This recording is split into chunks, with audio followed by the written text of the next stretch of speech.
Halo, Assalamualaikum warahmatullahi wabarakatuh. Kembali lagi bersama saya Thalita Manok-Kurnia. Di sini saya akan melanjutkan membahas materi dari teori akuntansi, yaitu chapter 7. Chapter 7 ini membahas materi terkait measurement application. Subbab pertama itu akuntansi nilai lancar. Nilai pakai dapat diukur dengan nilai sekarang yang didiskontokan dari kas yang diharapkan akan diterima atau dibayar sehubungan dengan penggunaan aset atau liabilitas. Nilai pakai adalah yang paling relevan karena mengukur arus kas yang diharapkan ke atau dari perusahaan. Namun hal ini tunduk pada kualifikasi utama. Nilai pakai tergantung pada bagaimana item tersebut digunakan. Data manajemen mungkin berubah, seringkali secara strategis bagaimana niatnya untuk menggunakan aset atau liabilitas. Misalnya, aset modal yang mengalami penurunan nilai, yang menghadapi penurunan nilai mungkin malah disiapkan untuk dijual. Hal ini mengurangi stigma dari write down, karena setiap kerugian penjualan akan dianggap sebagai persistensi yang lebih rendah. Juga jika aset keuangan tertentu yang saat ini dinilai pada nilai pasar telah jatuh nilainya. Manajemen dapat menyatakan nilai untuk menahan aset tersebut sebagai investasi jangka panjang sehingga menghindari penurunan nilai. Dengan demikian, niat manajemen adalah pasar yang bergeser untuk membangun pendekatan pengukuran berdasarkan nilai pakai. Nilai pakai juga mengalami masalah keandalan karena arus kas masa depan harus diestimasi. Hal ini memaparkan estimasi terhadap kesalahan dan kemungkinan bias manajer. Nilai wajar didefinisikan dalam IFRS 13 sebagai berikut.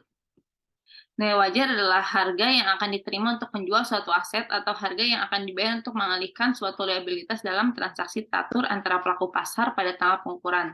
Dasar penilaian ini juga disebut harga keluar. Harga keluar mengukur biaya peluang bagi perusahaan atas tujuan penggunaan aset dan liabilitasnya. Dengan menggunakannya, perusahaan melepaskan kesempatan untuk memanfaatkannya untuk penggunaan terbaik berikutnya, yaitu menjual atau menebusnya dengan harga keluar. Idealnya, nilai wajar didasarkan pada harga jual aset di pasar yang bekerja dengan baik atau jumlah yang harus dibayar perusahaan untuk melepaskan kewajiban.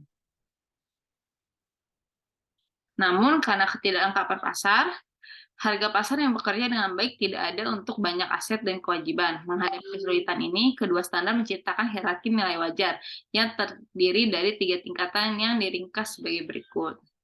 Bisa dilihat ya teman-teman, di level 1 itu ada aset dan liabilitas yang memiliki harga pasar yang berfungsi dengan baik.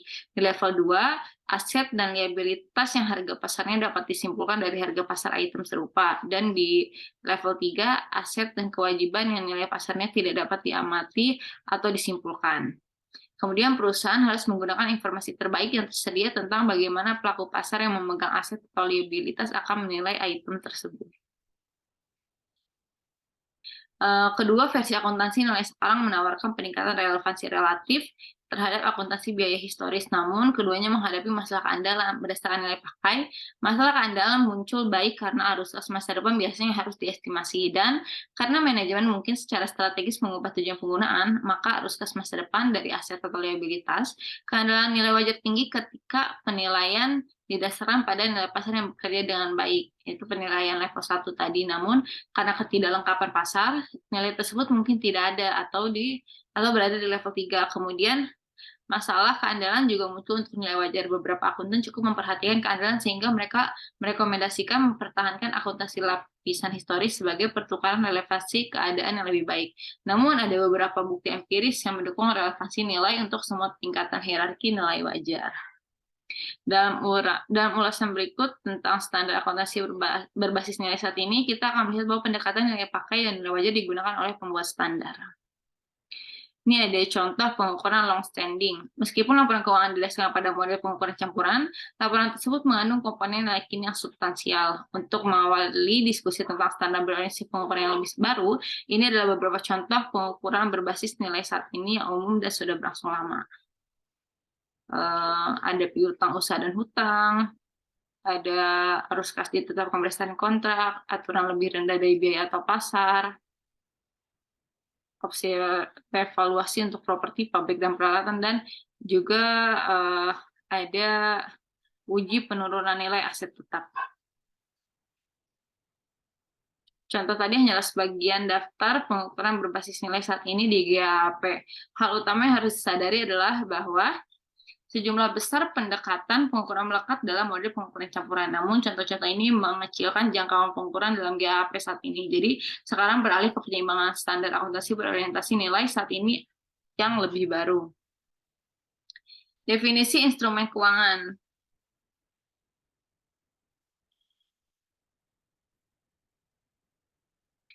Bisa lihat ya teman-teman, instrumen keuangan adalah kontrak yang menciptakan aset keuangan satu perusahaan dan liabilitas keuangan atau instrumen ekuitas perusahaan lain. Aset dan kewajiban keuangan didefinisikan cukup luas. Kalau di aset keuangan itu diantaranya tunai, seperti kas, kemudian instrumen ekuitas dari perusahaan lain, hak kontraktual, demikian pula kewajiban keuangan adalah setiap kewajiban yang ada, seperti kewajiban kontraktual. Dengan demikian, aset dan kewajiban mencakup item seperti akun dan wesel tagih dan hutang. Sekuritas utang dan ekuitas yang dipegang oleh perusahaan dan obligasi yang beredar ini disebut sebagai instrumen primer, juga termasuk instrumen derivatif. Instrumen keuangan utama. Kami menyimpulkan bahwa akuntansi untuk instrumen keuangan merupakan aplikasi penting dari akuntansi nilai wajar.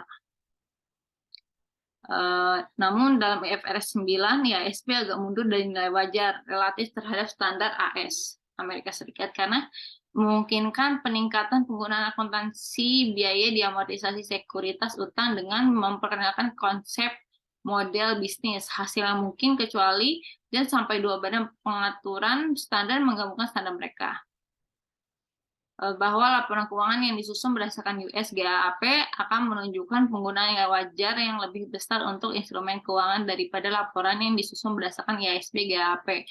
Namun demikian, kedua pembuat standar mengambil langkah-langkah untuk mengurangi volatilitas laba bersih yang diciptakan oleh akuntansi nilai wajar. Langkah-langkah ini termasuk mengizinkan keuntungan dan kerugian tertentu yang belum direalisasi untuk dimasukkan dalam pendapatan komprehensif lainnya dan opsi nilai wajar. Pilihan nilai wajar EFB agak lebih luas daripada IFRS karena tidak terbatas pada situasi ketidaksesuaian. Namun dengan tidak adanya ketidaksesuaian, dapat dipertanyakan apakah keuntungan dari utang penilaian wajar setelah penurunan peringkat kredit merupakan pendapatan perusahaan. Penentu standar juga mengusulkan untuk memperkenalkan penyelesaian kerugian pinjaman. Hal ini akan mengakibatkan pengakuan kerugian kredit ekspektasian atas aset pinjaman lebih cepat daripada standar saat ini, di mana kerugian tersebut tidak diakui sampai terjadinya. Meskipun akan meningkatkan relevansi, proposal ini menimbulkan pertanyaan tentang keandalan. Versi terakhir dari proposal ini tidak diketahui saat ini. Beberapa akuntan berpendapat bahwa akuntansi biaya historis lebih bermanfaat bagi investor daripada nilai sekarang. Dalam hal ini, beberapa model teoritis mengevaluasi manfaat relatif dari akuntansi nilai wajar dan biaya historis untuk instrumen keuangan. Jika suatu keadaan terjadi di mana perusahaan asuransi tidak dapat membayar klaim mereka, mereka harus melikuidasi, termasuk menjual aset jangka panjang mereka. Ini menghasilkan harga likuiditas agar investor bersedia membeli kelebihan pasokan aset jangka panjang yang dibawa ke pasar. Harga jual mereka harus turun secara substansial, setidaknya ke titik pengembalian mereka lebih tinggi daripada aset jangka pendek. Di bawah akuntansi nilai wajar, bank kemudian harus menuliskan kepemilikan aset jangka panjang mereka ke harga likuiditas, yang mengarah pada pelanggaran persyaratan modal legal dan kebangkrutan teknis. Meskipun berdasarkan nilai pakai aset tersebut dapat dilunasi, di bawah akuntansi biaya historis, penurunan ini tidak terjadi dan bank tetap mampu membayar.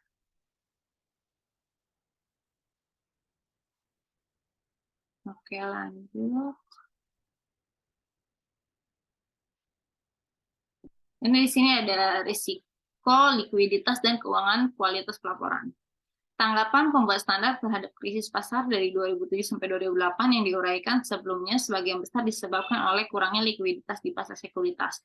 Karena kurangnya likuiditas menyebabkan pasar tidak berfungsi dengan baik, sehingga mengancam asumsi pasar bekerja dengan baik yang mendasari akuntansi nilai wajar. Kekhawatiran tentang transparansi ABS dan pelaporan keuangan itu sendiri karena kurangnya pelaporan risiko off balance sheet merupakan kontributor penting kurangnya likuiditas karena kekhawatiran investor tumbuh mereka mengurangi aktivitas pembelian dan bahkan meninggalkan pasar. Konsekuensinya nanti biaya jual beli sekuritas meningkat secara dramatis karena tindakan jual beli di pasar yang tidak likuid mempengaruhi harga sekuritas. Penghentian dan konsolidasi. Penghentian, pengakuan, dan konsolidasi merupakan inti dari masalah akuntansi yang berkontribusi pada krisis pasar 2007-2008. Pembiayaan off balance sheet yang menyembunyikan sebagian besar risiko yang ditanggung oleh lembaga keuangan tidak akan mungkin terjadi tanpa penghentian pengakuan aset dan kegagalan berikutnya untuk mengkonsolidasikan entitas off balance sheet yang memiliki banyak aset sponsor yang dihentikan pengakuannya. Di sini ada instrumen keuangan derivatif. Yang pertama itu karakteristik derivatif. Instrumen derivatif adalah kontrak yang nilainya bergantung pada beberapa harga dasar, suku bunga, nilai tukar mata uang asing, atau variabel lainnya. Kemudian di sini ada akuntansi lindung nilai atau lebih sering dikenal dengan hedge accounting. Perusahaan menerbitkan atau memperoleh instrumen keuangan karena berbagai alasan. Misalnya, mereka dapat mengelola struktur modal mereka melalui hutang konversi. Mereka dapat mengelola arus kas mereka dengan menerbitkan utang tanpa kupon. Pertukaran suku bunga dan kontrak berjangka obligasi dapat memungkinkan biaya pembiayaan yang lebih rendah. Mungkin alasan utama mengapa perusahaan berurusan dengan instrumen keuangan derivatif adalah untuk membantu mengelola risiko. Jadi kesimpulan tentang akuntansi instrumen keuangan yaitu akuntansi nilai wajar untuk instrumen keuangan adalah contoh yang menonjol dari pergerakan pembuat standar menuju akuntansi nilai wajar. Namun akuntansi nilai wajar untuk instrumen keuangan berada di bawah tekanan yang cukup besar setelah krisis pasar tahun 2007-2008 tersebut, karena kekhawatiran tentang penghapusan besar-besaran aset keuangan yang dipicu oleh jatuhnya harga pasar, dan dalam banyak kasus tidak adanya harga karena pasar yang tidak aktif. Standar akuntansi nilai wajar yang ada dipandang terlalu rumit untuk mengatasi tekanan yang dihasilkan. Penentu standar dipaksa untuk merevisi standar untuk memungkinkan peningkatan penggunaan nilai pakai dan akuntansi biaya diamortisasi untuk instrumen keuangan yang ingin dimiliki perusahaan hingga jatuh tempo. Namun hal ini menimbulkan kekhawatiran tentang keadilan penilaian yang dihasilkan. Selain itu, pembuat standar telah merevisi standar penghentian pengakuan, konsolidasi, derivatif, dan pengungkapan karena kelemahan dalam standar ini berkontribusi terhadap kehancuran pasar. Akuntansi untuk aset tidak berwujud. Aset tidak berwujud adalah aset modal yang tidak memiliki substantif fisik, seperti paten, merek dagang, waralaba, tenaga kerja yang baik, lokasi, dan lain-lain. Beberapa barang tak berwujud diperhitungkan seperti properti, pabrik, dan peralatan. Jika dibeli atau dikembangkan sendiri dengan kepastian manfaat bersih masa depan yang wajar, maka dinilai sebesar biaya perolehan dan diamortisasi selama masa manfaatnya. Jika mereka diperoleh dalam kombinasi bisnis dan nilai wajarnya dapat ditentukan secara andal, biaya perolehannya sama dengan nilai wajarnya pada saat akuisisi, aset tak berwujud tersebut tunduk pada uji penurunan nilai. Akuntansi untuk aset tidak berwujud adalah ujian akhir dari pendekatan pengukuran. Penerapan pendekatan pengukuran akuntansi untuk goodwill menciptakan masalah keandalan parah. Masalah-masalah ini mungkin agak dikurangi untuk niat baik yang dibeli, karena setidaknya angka perkiraan biaya tersedia, namun bahkan untuk goodwill yang dibeli, amortisasi pada dasarnya sewenang-wenang karena sulitnya menetapkan masa manfaat. Selain itu, manajemen tidak suka dibebankan untuk amortisasi goodwill dan mengambil langkah-langkah untuk menghindarinya. Penentu standar telah bergerak menuju pendekatan pengukuran untuk membeli nilai baik dengan memperkenalkan standar untuk menuliskannya, hanya jika ada bukti penurunan nilai. Model surplus bersih dapat menyediakan kerangka kerja untuk menyusun estimasi nilai wajar goodwill. Ketika niat baik dikembangkan sendiri, masalah keandalan lebih lanjut muncul dan pembuat standar biasanya bereaksi dengan meminta pengeluaran segera atas biaya tidak berwujud yang mendasari niat baik yang dikembangkan sendiri. Namun, hal ini menimbulkan ketidaksesuaian antara biaya dan pendapatan dan bisa dibilang merupakan akar penyebab rendahnya relevansi nilai dari laba yang dilaporkan. Saran untuk meningkatkan akuntansi untuk goodwill yang dikembangkan sendiri adalah kapitalisasi dan amortisasi proyek penelitian yang berhasil. Kemudian di sini ada laporan atas risiko. Disimpulkan bahwa informasi tentang risiko perusahaan selain beta dinilai oleh pasar saham, khususnya untuk lembaga keuangan. Hal ini didokumentasikan oleh reaksi pengembalian saham dan obligasi dari lembaga-lembaga ini terhadap exposure, risiko, dan dampak lindung nilai terhadap risiko tersebut. Temuan ini melengkapi kesimpulan bahwa pasar menunjukkan efisiensi yang cukup besar dalam menanggapi informasi akuntansi keuangan dan argumen bahwa pasar sekuritas umumnya cukup dekat dengan ideal efisiensi semi kuat. Pelaporan keuangan telah menanggapi kebutuhan pengungkapan risiko dengan meningkatkan diskusi tentang risiko dan bagaimana risiko tersebut dikelola. Dan dengan pengungkapan tambahan informasi instrumen keuangan, hal ini memungkinkan investor untuk mengevaluasi jumlah, waktu, dan ketidakpastian pengembalian investasi mereka dengan lebih baik. Pelaporan keuangan juga membutuhkan penyediaan informasi risiko kuantitatif kepada investor, seperti analisis sensitivitas dan nilai risiko. Terlepas dari tantangan metodologis, ini merupakan langkah penting dalam menggerakkan pengungkapan risiko menuju pendekatan pengukuran. Konklusi atas pengukuran aplikasi.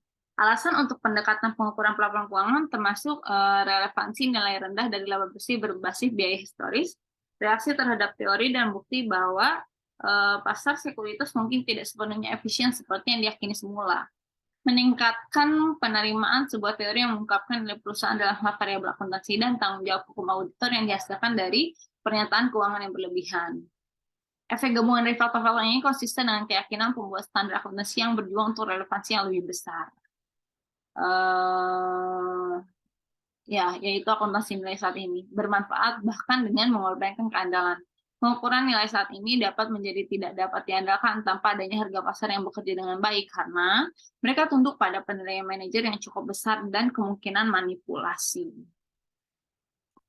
Baik, seperti itu pemaparan yang dapat saya sampaikan untuk bab 7. Seperti biasa, kurang lebihnya mohon maaf. Apabila ingin menanggapi, boleh di kolom komentar. Terima kasih banyak semuanya. Wabillahi taufiq wal hidayah. Wassalamualaikum warahmatullahi wabarakatuh.